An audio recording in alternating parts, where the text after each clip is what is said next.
Ufam kima Pakistan lampanginan ka lumta ka kha arwang kan ngak me ka harun thleng chep to hai kan sipai te pon in ring to khop mai tuna hian bong kon an non lut to ni ma dangin kina som khoma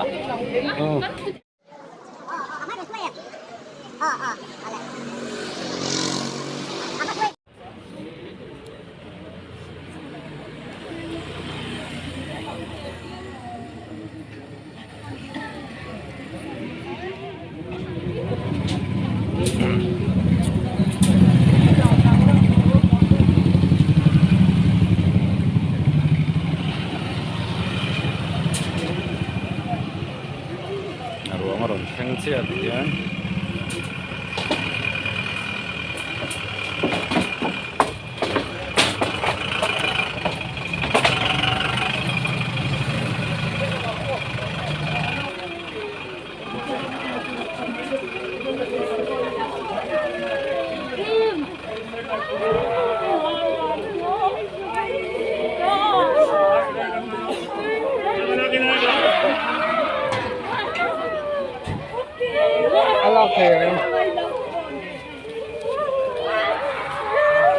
Hello.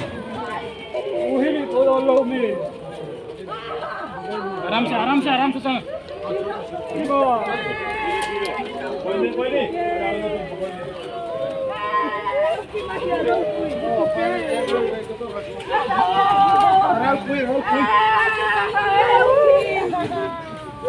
Ini dua tadi kan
break तब लेना है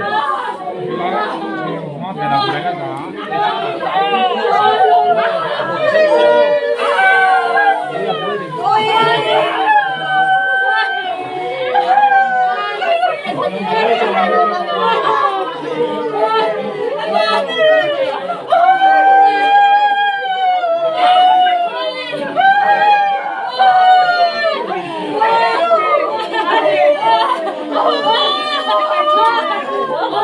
हमारो जो है मीडिया के छात्रों फिर से मैं तुरंत बताऊंगा जिन तरीन एशिया के है मुनाहियान अनवानी ने तुरिन लोकल खोम माला इन सुंग हाथ लेना वे संग संगमीते खोश दंगमीते को local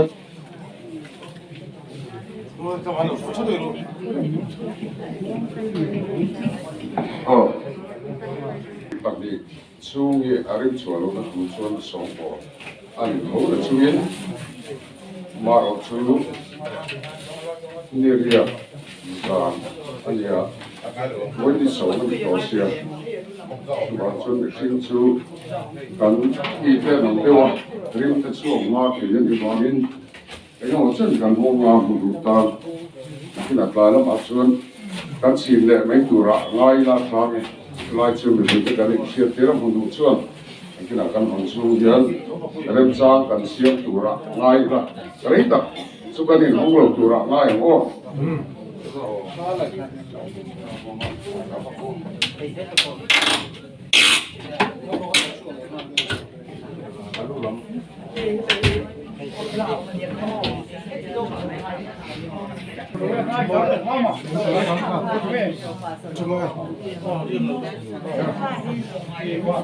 Police la macam ke pun.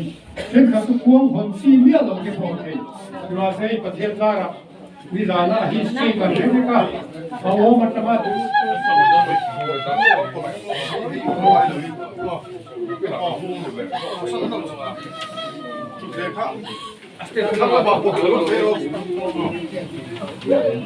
Nam du tong ne la ti tian so ko la. Chuo le lu ka pon da ke pon chuo ke lo ko lo ma. Come on,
Saling buat pun kan kosa kan sungguh kan pang pada nak berserta.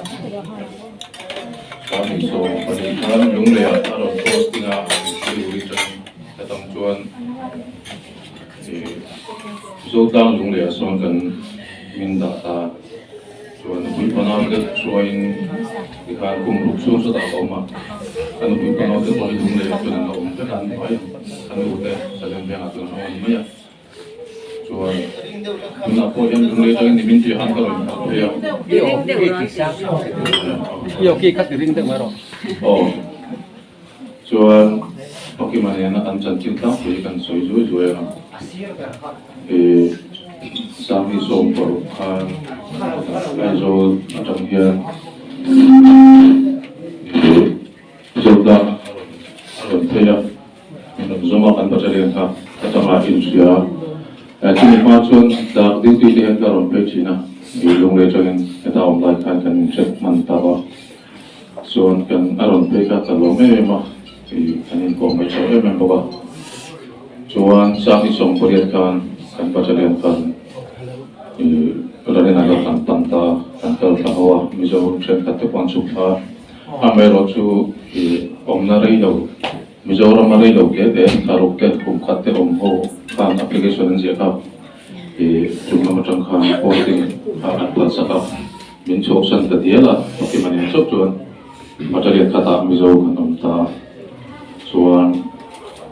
minco so performa lah sang ni pakat jun kakak kan baca lihat kak Bengal negara tengah yang lalu jamu pelora kema kan mufta tujuan kan dan nulok di tumja company kezukum tiakan kita Chandigarh kan real headquarter kan Chandigarh minto kita mintonta pakai macam macam company acuan dan persenta yang misalnya acuan juga mana macam ini tu kan minta persenta tujuan Chandigarh aku kerja tu tua kumin Julai akan jamu wakal tu kami non kau letak tujuan Julai dirukan jamu juga tengah dan kompani atur kami tuan malah pakai mapo mukhalom memang jangan usulkan indung dia akan duduk atau yang tujuan akan duduk tetap tahu suri boleh dengan kalduna, kan mau kalian duna, yang kita kan tidur nanti bayar, maksud kanin betul nangin kanin tamlem lawas setiakin angkat tidur, jauh kan tidur itu itu, cuman kayak bikin lalu lem baju juga kan di bawahnya pakai bahan ni apa ya, sim toro ini itu. Jadi, usaha ekspor tersa pun ada tujuh lawan satu ini pakat mana itu. Jadi lah, jual siapa ni nak kan nanti komponen amat soal jual kan jam sih, jadi apa pun kasih dia di pasar, dijual, jual kau jual apa, angai dah tompen dah komponi kawan, angai dah tak, tu mampu isu angai dah, tinggal mampu sih dah, tinggal makan, susah pun ni angai dah, pakul tak baik tapi pakul tak, ini kong kau apa jadi ya macam tu dia kelong itu malah kalau dalam jam isong kalau jam jual kumsal itu dalam doa macam silayan sini itu kalau kalau lupa orang kita nanti dah sampai itu kamu doa lagi dijual tujuan untuk dalam pada jangka tujuan nanti tentang kan kerja dan kerja jadi tadi dia kimcang kau ni min melahirkan kerja Jawa maka jual kita siang lalu ni asyik ni nak bumak kah mandom dia asyik ni selain mufatu mandom mandom dia asyik ni nunggu macam ni lalu mandom kah dan phone misal berangkat company dia phone kau lah dan company commander ni phone dia dijual ni min melahirkan insiden detail project tu kan min call ta dia tentang kimcang kita min asyik dia jual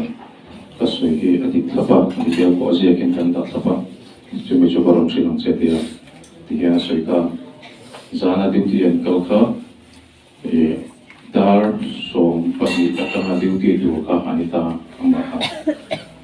kan duty kalau pun itu kan sudah mi patum ikan orang sok dia nakatin kan buat tak cukup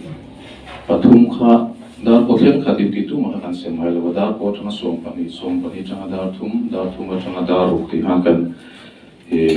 kan insem kual cerita kan anika alai cangtan itu dar sompani cuma dar tum itu ama duty dar kot cuma sompani duty nahan kai kau dar sompah lagi somma penghatian dan kai kau tak biar thùng hồ tây in hàng để phục vụ interest khác chỉ là bằng căn cái thầu mà được rất chỉ là cho cái interest dấu cả thì tháp tu khá ở một độ rồi thì ta cái mặt căn en có đồ cái tiêu chụp căn tiêu đồ cái một tiền đồ khá là bằng interest đồ khá thì căn tiêu tiền là một khá thế mà lấy chuồn phong trong cái tiêu tiền point thì cement biết cái selain một phần các tăng thể đầu tư là xiêm biết thì đào tạo làm bộ ta làm sáng chi biết maka tukar vela bukan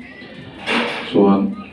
kata jangkan acuk kata an lon somai ta acuk kata jangan kalon dekan pola manita cucu itu border juga soal international boundary company headquarter tengah meter zatum jadi vela ta akan beriak sok cinta soan kati acuk kata umna taki akil dia fencing LC hinom ta cubi ale lama bon point om ale lama helama point om bokta helam pangso kami kani tani Pakistan tang kacuan duk tokan aron mu thei tani chụp lại các chú dùng rong thia dùng khá thì xir rong từ trong khan mà rong thì vẫn xir rong bị làm xir trong khan thì khan nông cào ta khan ya xir lại mua bộ hay là mà trong lụt này ya chuan ôm mà khan xir lại mua bộ hạt tang á phan chuột lăng chú xir lại mua ban này ôm mà đông này chú thì chuan xir lại bộ ta cả chuan thì muốn đi trong khan anh cả ron về ta Pakistan nông trong khan chuan silai khari ta charchara an video te po em minum thona kami chung ko chuan than boi pui nam khani lo ta silai mo kara kha chuan chuan ve ta ka chuan ama khan boi pui zui ta balance ten ko wa kan pia company khan kolam balance tarang chuan dam doi khan pan pui ta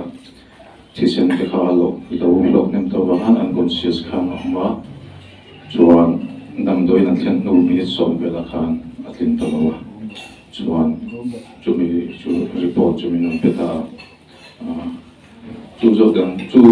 zong da chu ni ma thil thlen da ka chu silai ri te an re do ba ka chu han boi pui ngai na khawm chung lo ti sina thong ne me ti kam sil lo ka ti chuan nam doi na chuan ang lo ta ti ta ati me so hello company trong khan but the headquarters are Anton Somala postmortem doing in khan postmortem fela chu long ta chu ni mai thil chen na chu thil thui po soi tu ka nei lo ka zong ka ni mai te sia ka chu lem lo ka she thil foi mo